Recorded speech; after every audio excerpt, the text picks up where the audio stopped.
MotorWeek is made possible by Auto Value and Bumper to Bumper and TireRack.com. Now, we did hear one rumor, and that was the fact that Chrysler has been having high-level talks with VW, and there's a possibility that they're going to make a separate version of the Rabbit through the Chrysler dealers sometime next fall. Sort of like Chrysler's deal with Mitsubishi. They'll make the car in Westmoreland, PA, but it'll be sold through Chrysler dealers as a Chrysler product. That's Very right. interesting. At least owners of current Rabbits don't have to worry about their car looking obsolete. Thanks, Joyce.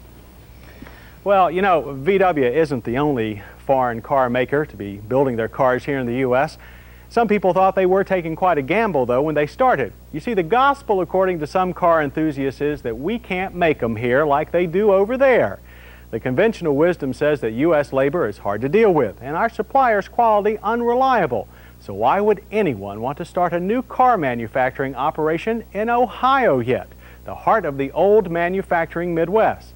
I guess somebody didn't tell the designer of our next road test subject the facts of life, or maybe they just saw them a bit differently. Here we have the newest American-made car, a car that once and for all should silence all those cynics that say our cars just aren't up to snuff.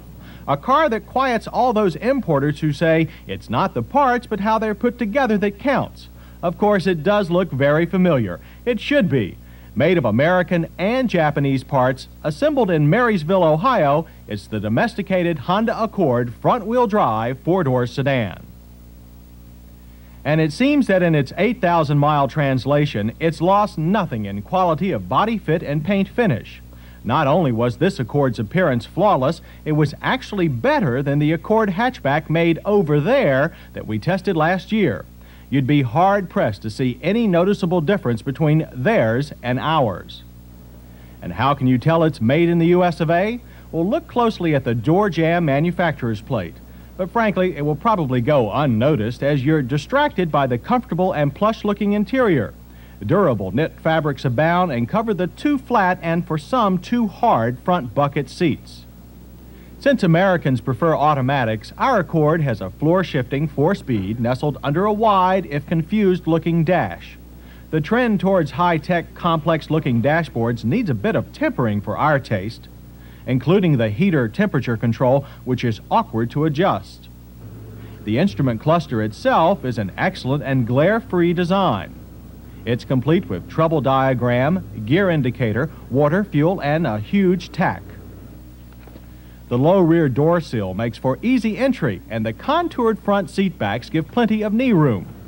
Headroom, by the way, is also adequate for 6-foot-tall passengers. A nice touch down by the driver is not only a trunk release, but an extra trunk lock for added security. Inside that cavern, you'll find a huge flat floor that, while covering the spare tire, provided gobs of room for Old Glory, our 4 bags, and lots more. Only the high liftover height might be a bother. Under the front opening hood, you'll find another vestige of this Accord's birthplace, a Delco battery. From all appearances, engine servicing should be above average for front drive subcompacts. New for 1984 is a 1.83-liter overhead cam 4-cylinder power plant similar to the Prelude's. The Accord's 85 horsepower, when delivered through the improved 4-speed automatic, provides about 7% less performance than the standard 5-speed manual. That translates into a 0 to 60 time of 13.5 seconds in the average range and 1 second slower than the manual. The 4-speed automatic shifts even smoother for 1984, though there's a lot of downshifting required going uphill. And we still find a passing time of 6 seconds slower than we'd like, and a 500-foot stoplight sprint of 10.2 seconds and 53 miles per hour disappointing. Handling, on the other hand, was also better on this domestic car than the previous imported hatchback. But the flatness of cornering and far less tendency for rear-end swing-out is probably due more to the better weight distribution on this 3-boxer than in point of origin. The variable assisted power rack and pinion steering is one of the best around.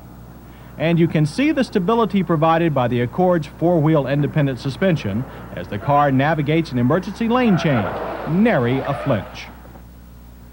Handling also owes much to the very wide, again U.S.-made Goodyear Corsa GT tires.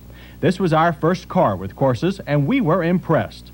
They helped enormously in braking, too, contributing to short halts of only 34 feet from 30 miles per hour. However, we did hear more tire thumping and tread grinding than usual. This is probably due to the European-type tread design and rubber compound that gives up something in tire life for adhesion. Regardless, panic stops from 55 were even more outstanding, with an average of only 101 feet. We did notice the power disc drums grab more at speed, and some rear wheel lockup. Stops, though, were straight and secure with no fade.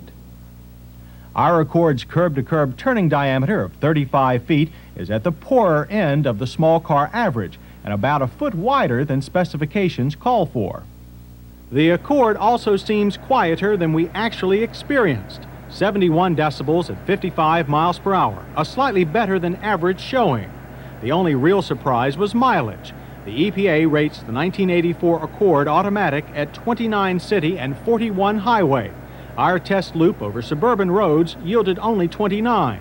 Let's hope that since the car was only 1,500 miles old, improvements will come with age. Honda still charges a premium for its cars, $8,549 base and $10,300 for the LX automatic four-door sedan. But that does seem to buy overall quality wherever Accords come from. A speedometer that consistently read 9% too high was the only mechanical fault found on our test car. It's important that Honda should now make their high-value, upmarket cars in America. It's good for Honda and it's good for Ohio. With more than luck, we hope the designs will continue to be good and the workforce dedicated to give the Marysville Honda plant a life as long as Old Glory waves. And that's it, so we'll see you next week on MotorWeek.